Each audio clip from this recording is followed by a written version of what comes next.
Hey, hello, what's up guys? I am Arisiba Sheikh and welcome to my brand new video. আশা করি আজকে video title এবং thumbnail দেখে আপনারা হয়তো এতক্ষণে বুঝেই গিয়েছেন আজকের এই ভিডিওটা কি নিয়ে হতে চলেছে। গাইজ, আজকের এই ভিডিওতে আমরা জিএসএক্স এর বাইকটা রিভিউ করতে চলেছি আপনাদের সামনে। আর আজকের এই ভিডিওটা পুরোপুরি দেখলে আপনারা হয়তো বুঝে যাবেন জিএসএক্স এর বাইকটার কি গুড হ্যাবিট কি ব্যাড হ্যাবিট রয়েছে। আর আজকের এই ভিডিওটা সম্পূর্ণ দেখলে গাইজ আপনারা বুঝতে পারবেন জিএসএক্স এর বাইকটা কি আপনার নেওয়া ঠিক হবে কিনা। চলুন আজকের এই ভিডিওটা শুরু করা যাক। Let's go guys. ভিডিও শুরু করার আগেই আপনাদেরকে আমি কিছু কথা বলে নিতে চাই। আমি সর্বপ্রথমে ক্লিয়ার করে দিতে চাই এই বাইকটা একদমই ব্র্যান্ড নিউ।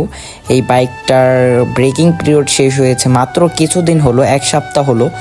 তার জন্য আপনারা হয়তো ব্যাড হ্যাবিটের থেকে আজকের এই ভিডিওতে গুড হ্যাবিটগুলো বেশি শুনতে পারেন, কারণ যে বাইকগুলো নতুন সে বাইকগুলো একটু ব্যাড হ্যাবিট কমই থাকবে, গুড হ্যাবিটের চান্সগুলো বেশি থাকবে। যে বাইকগুলো পুরনো হয়ে যায় তারপরে আস্তে আস্তে ওই বাইকের ব্যাড হ্যাবিটগুলো বের হয়।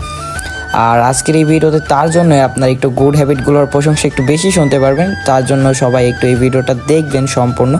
তাও যা ব্যাড হ্যাবিটগুলো আছে সেগুলো আপনাদের সাথে আমি ক্লিয়ার করার চেষ্টা করব, যা আমি এই বাইকটা রাইড করে পেয়েছি। গাইজ, ফার্স্টে চলুন জিএসএক্স এর বাইকের কতগুলো ড্র্যাগ রেসের ক্লিপ দেখে আসি, তাহলে আমরা বুঝতে পারবো এই বাইকটা কত ফাস্ট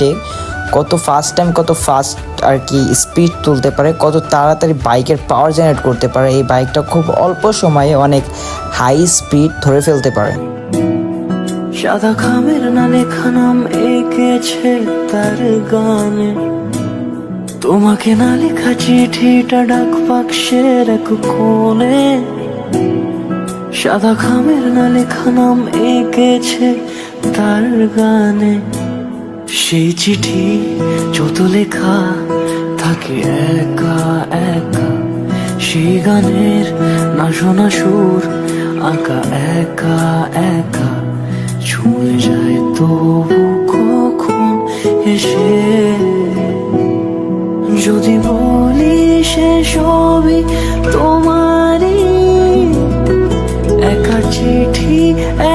গাইজ, এইখানে আমি আপনাদেরকে দুইটা ক্লিপ দেখাইছি। সেই দুইটা ক্লিপের ভেতরে ফার্স্টের যে ক্লিপটা ছিল ওই ক্লিপটার ভেতরে ফার্স্টে থেকে শুরু করে প্রত্যেকটা গিয়ার অবধি ফালানোর পরে তারপরে 118 না 117 অবধি তোলা হয়।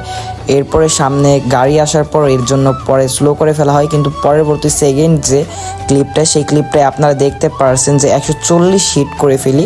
এরপর আমি আর কি ডাইরেক্ট লেন থেকে বের হয়ে যাই, পরে একটা মাঠে চলে আসি আপনাদের সাথে এখানে কিছু কথা বলবো এর জন্য। আর ওই 140 ওঠানো ওইটার ভেতরে আপনাদেরকে ফার্স্টে একটা কথা বলে নিই, এই বাইকটায় এখনও কোনো কিছু মডিফাই করা হয়নি। এই বাইকটার যা দেখতে পারছেন সব কিছু স্টক ছিল। আর এই বাইকের স্পিডটাও স্টক স্পিড আপনারা ধরেই নিতে পারেন এই বাইকটার, কারণ আপনাদেরকে আমি ভিডিওর ফার্স্টেই বলে নিয়েছি এই বাইকটার ব্রেকিং পিরিয়ডই শেষ হলো মাত্র এক সপ্তাহ হবে এরকম। আর সেই বাইকে তো কেউ তো কোনো কিছু ইনস্টল করবে না, কারণ এই বাইকটার সব কিছু স্টক থাকবে। আর এই হলাম আপনাদের জিএসএক্স আর ইয়েলো কালার 150 সিসির একটা জিএসএক্স আর এবিএস সহ। আবার এই বাইকটাকে অনেকে ভালোবেসে মিনি রকেটও বলে। এইসব কথা এখন বাদ দিই, আসল টপিকে চলে যাই যেগুলো নিয়ে আলোচনা করার কথা। গাইস, ফার্স্ট অফ অল আপনাদেরকে বলতে যাব, যখন আপনারা এই বাইকটা নতুন কিনবেন, নতুন রাইড করে স্টার্ট করবেন, তখন আপনাদেরকে সব থেকে বড় একটা প্রবলেম ফেস করতে হবে কি, আপনাদেরকে অতিরিক্ত ব্যাক পেন করবে, হাত ব্যথা করবে, ঘাড় ব্যথা করবে। এই ব্যাক পেনগুলো আপনাকে অনেক ভোগাবে কয়েকদিন, বাট কিছুদিন যখন আপনি বাইকটা রাইড করবেন আস্তে আস্তে তখন আপনি ফ্রি হয়ে যাবেন। যখন আপনি এই বাইকটা অনেক পরিমাণ রাইড করবেন তখন আপনার আর ব্যাক পেন করবে না, তখন আর এই পেইন যে ব্যাপারটা থাকবে সেই ব্যাপারটা আপনারা একদমই অভ্যস্ত হয়ে যাবেন সেই বিষয়টার সাথে। আর এখন বলবো এই বাইকটার মাইলেজ নিয়ে কথা। এই বাইকটার মাইলেজ দেয় মূলত 38 থেকে 40-এর ভিতরে, কারণ এই বাইকটা এখনও নতুন। যদি আর কয়েকদিন পুরনো হইতো তাহলে হয়তো মাইলেজটা কমতো, বাট এই বাইকগুলো স্পোর্টস বাইকগুলো সবসময় সার্ভিস মেনটেন করার উপরে এরপর বাইকের মাইলেজ ডিপেন্ড করে। আর কি বাইকটা যত বেশি সার্ভিস করাবেন, যত আর কি ভালো রাখবেন, যত বাইকের যত্ন নেবেন, বাইকের মাইলেজটাও ঠিক ততই পাবেন, বাইকের ইঞ্জিন সার্ভিসটাও ঠিক ততই পাবেন। এগুলো সব কিছুই মেনটেন করে সার্ভিসের উপরে।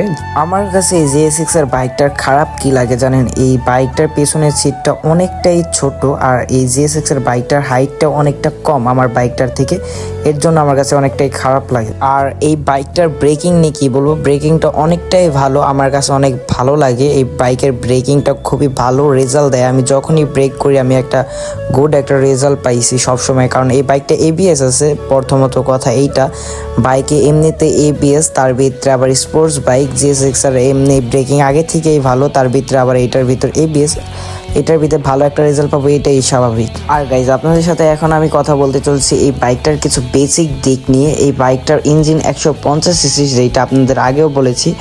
এইটার ব্যাটারি পাওয়ার 18.9 bhp, এটার টর্ক পাওয়ার 14 Nm, এটার mileage 35 km/h, breaking dual channel ABS, tyre type tubeless, but এইখানে মাইলেজ 35 km/h বললাম, এইটা শুধু সিটিতে, বাট হাইওয়েতে গেলে আপনারা 40 km/h পাবেন। আর একটু আগে আমরা এই বাইকটার সিট হাইট নিয়ে কথা বলতেছিলাম, যেটা আমার কাছে খুবই খারাপ লাগে। এই বাইকটার সিট হাইট হলাম 718 mm, আর এই বাইকটার ওয়েট হলাম 131 kg। এই বাইকটার টপ স্পিড 140 km/h।